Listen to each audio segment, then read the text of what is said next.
One second I was painting, the next I was watching a man put a gun to his head. My uncle used to work a lot when I was younger. He's done plenty of different things to make money, but one consistent gig every summer and into late fall was painting houses. It was legit. He had the truck, the business name on the side, the number to call, ladders, paint, everything. Every now and then he'd ring my dad when he needed extra help, and I'd tag along. Nothing serious, just painting. What could possibly go wrong? Now, painting a whole house isn't quick work, and if the weather isn't right, you can't do it at all. One fall in particular was brutal. It rained constantly, like the sky never let up.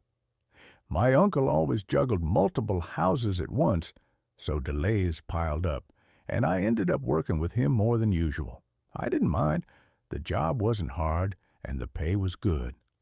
Anyway, one warm but oddly chilling afternoon in late fall, he got a call from a woman whose house he'd been hired to finish.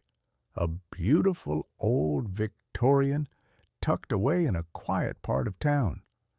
She explained her husband was an author working on his next book, but he couldn't focus with the scaffolding still outside. They'd been waiting since midsummer, growing impatient but staying polite. Not wanting a bad reputation, my uncle decided to make their house a priority. We arrived mid-afternoon. The day was gray, eerily calm, the kind of weather that feels like the opening to a mystery novel. The front of the house was already done, so we went to the back. My uncle asked if I was afraid of heights. I was 17 then. Heights unnerved me, but I wasn't about to admit it.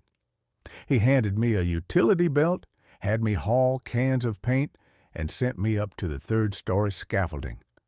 My job was simple: cover the top coat while he did the touch-ups. The attic window was right at my level, a small oval pane that looked into the husband's study. I got to work, brushing broad strokes of paint. When I glanced inside, that's when I froze. The man sat at his desk, staring at me with a face completely blank, drained of anything human. No anger, no sadness, no fear, just nothing. Startled, I stepped back, chuckled nervously, even tried a smile. He didn't move, didn't blink.